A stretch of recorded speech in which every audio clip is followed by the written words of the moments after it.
안녕하세요. 책 읽어 드립니다. HJ입니다. 오늘은 100살까지 유쾌하게 나이 드는 법, 멈춰야 할 때 멈추는 법을 알았어야 했다. 읽어 드리도록 하겠습니다. 언젠가부터 학술 모임을 마치고 뒤풀이에 참석하면 모임의 책임자가 내 곁에 다가와 은밀하게 묻는다. 선생님, 피곤하시죠? 학술 모임은 대개 하루 종일 이어지기 때문에 저녁이 되면 누구나 피곤할 법하다.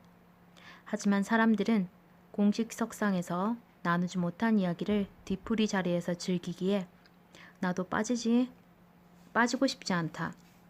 나는 특별한 배려에 감사하며 좀 더 앉아있고 싶은 마음을 전한다. 괜찮아요. 피곤하지 않은데. 잠시 후에 그는 나를 또 걱정해준다. 선생님, 피곤해 보이시는데요? 괜찮다고 우기는 나에게 이번에는 책임자 곁에 있던 다른 회원까지 나서서 거둔다. 선생님, 오늘 하루 종일 고생하셔서 피곤하실 텐데 일찍 들어가 좀 쉬셔야죠. 아차 싶다. 책임자가 두 번째로 말을 건넬 때 털고 일어서야 했는데 때를 놓쳤다. 그러니까 단호한 명령이 숨은 말까지 듣게 되는 것이다. 물론 나이 들어 체력이 약해진 노학자를 위한 따뜻한 배려임은 틀림없다. 그러면서도 대선배가 오래 앉아 있으면 자리가 경직되고 불편하다는 속내이기도 하다. 나는 혼자서 피식 웃었다. 내가 젊었을 때 교수님들에게 했던 행동이 떠올랐기 때문이다. 젊은 교수 시절 학회가 끝나면 내가 맡은 역할은 나이 많은 교수님을 얼른 집에 보내드리는 일이었다. 혈기왕성한 젊은 학자들은 언제나 뒤풀이를 기다리게 마련이다. 오랜만에 만나는 동료들, 가까운 선후배들과 격이 없이 소통하고 싶은 마음에서다. 그런데 자유로운 자리에 어른이 계시면 좀 불편하다. 딱히 뭐라고 하시지 않아도 스승 앞에서 제자들은 자연히 말과 행동을 다듬고 절제해야 하니 부담스럽다. 나는 적당한 때를 노렸다가 교수님이 조금이라도 피곤한 기색을 보이시면 재빨리 말을 꺼냈다. 선생님 피곤하시죠? 교수님은 정말 그런가 하고 얼굴을 한번 쓰다듬어 본다. 나는 여기에서 물러서지 않고 강공을 펼친다. 선생님, 택시 잡아놨는데. 자의반 타의반 교수님은 얼결에 택시를 타고 자리를 떠나곤 하셨다. 젊은이들 앞에서 입은 닫고 지갑은 열라라는 말이 있다. 어찌 보면 야속하다. 나이 든 게 큰 잘못도 아닌데 왜 자꾸 젊은이들 눈치를 봐야 한단 말인가? 하지만 내가 했던 짓을 돌이켜보면 그들의 심정도 헤아려진다. 다만 아쉬움은 남는다. 좀 더 앉아 있어도 되는데 좀 끼워주면 안 되나? 그래도 여기서 멈춰야 한다. 이제 모임의 주역은 후배들이다.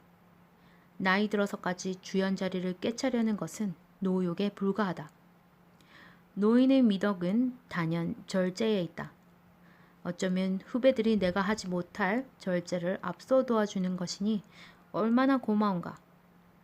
절제는 연령을 떠나 누구에게나 고귀한 능력이지만 특히 나이 들수록 배워야 하는 삶의 기술이다. 절제는 멈춰야 할 때 멈출 줄 아는 능력이다.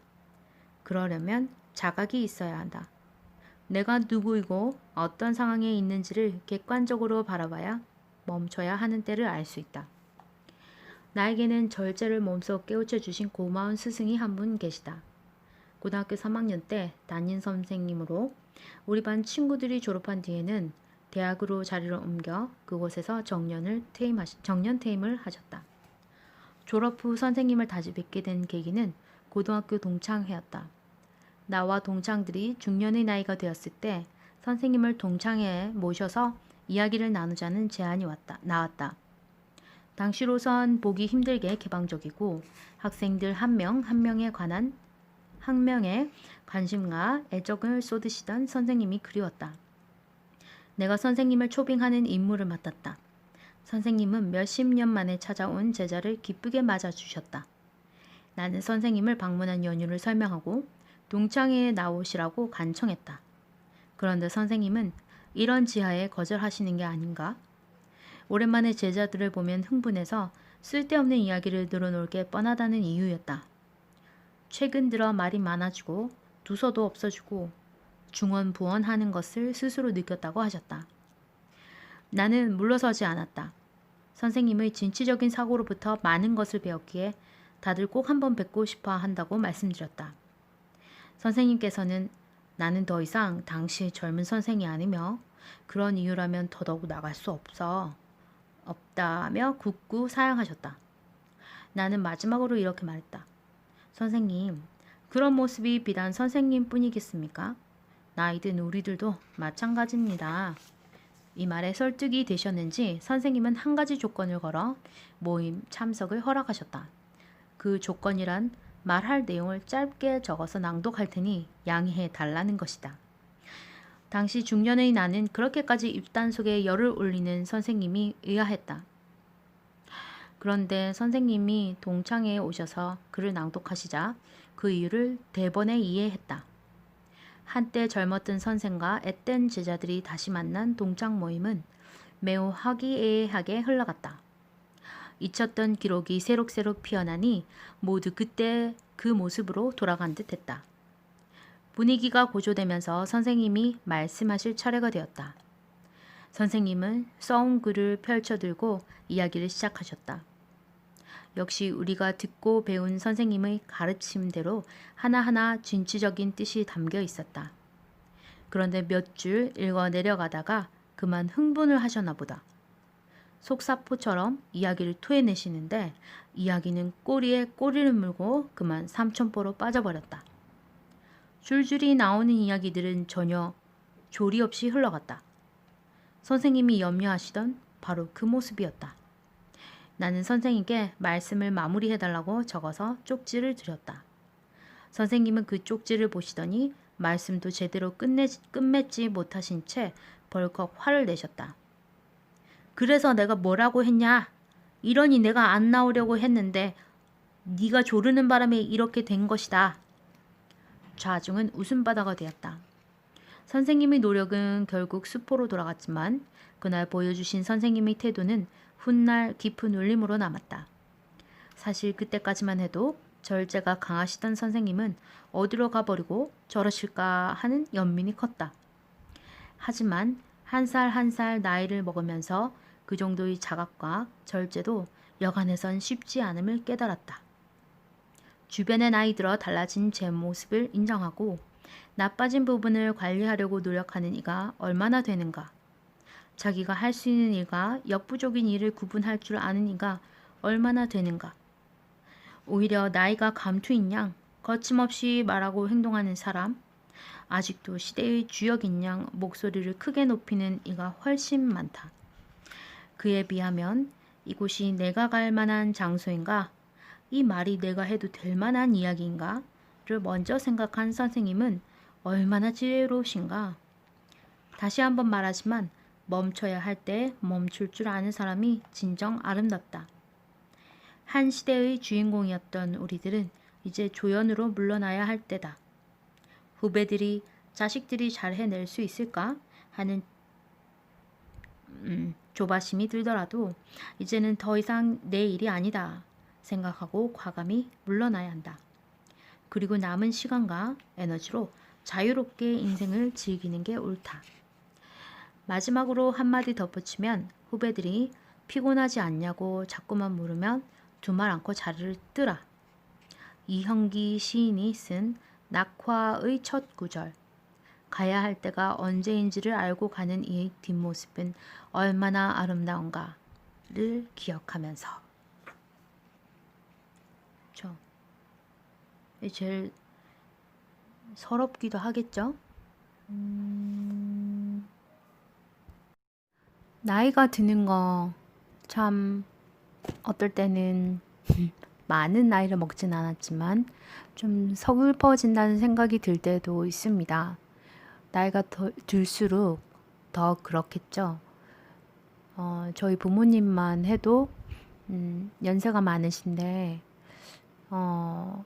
생산적인 일을 하시지 못하니까 굉장히 힘들어 하시더라고요. 근데 몸이라도 움직일 수 있을 때 이곳저곳 같이 어울릴 수 있다면 얼마나 더 좋을까요?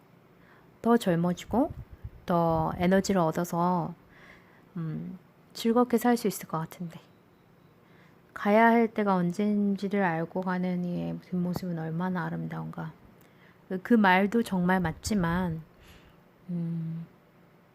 솔직히 조금 더 앉아 있고 싶을 수도 있고 굳이 얘기를 하지 않아도 그 자리에서 그 대화들을 듣고 싶기도 하고 또 요즘 어떻게 세상이 돌아가는지도 젊은 세대들하고 같이 곁들여서 있고 싶을 텐데 참 아쉽습니다.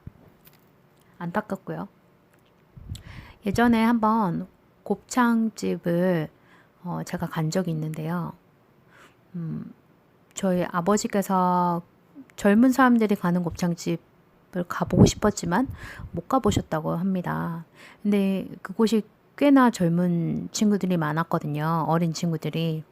근데 어차피 식당이니까 음식점이니까 뭐 어때 해서 저는 이제 가족, 부모님을 모시고 가는 입장이라서 같이 가세요 하고 갔는데 그 곱창을 드시면서 하시는 말씀이 너 덕분에 이런 데 와서 젊은 친구들이 어떻게 어울려서 술도 마시고 대화하는지 보게 돼서 너무 좋고 그다음에 이런 분위기에 이제 더 이상 그 나이로 돌아갈 수 없으니까 같이 어울리기도 정말 눈치 보이는데 이렇게 와서 너무 즐겁다라고 말씀하셨던 게 생각이 나네요. 앞으로 우리가 살아갈 세상에는 너무 구세대니 신세대니 뭐 요즘에는 사실 그렇게 나이를 또 많이 따지지는 않는 편이니까 조금 더 서로 공유하고 서로 어울릴 수 있는 그런 세상이 되기를 바라면서 마칠까 합니다. 다음 시간에는 몸의 아픔은 품격 있게 표현해야 했다를 들려드리도록 하겠습니다. 감사합니다.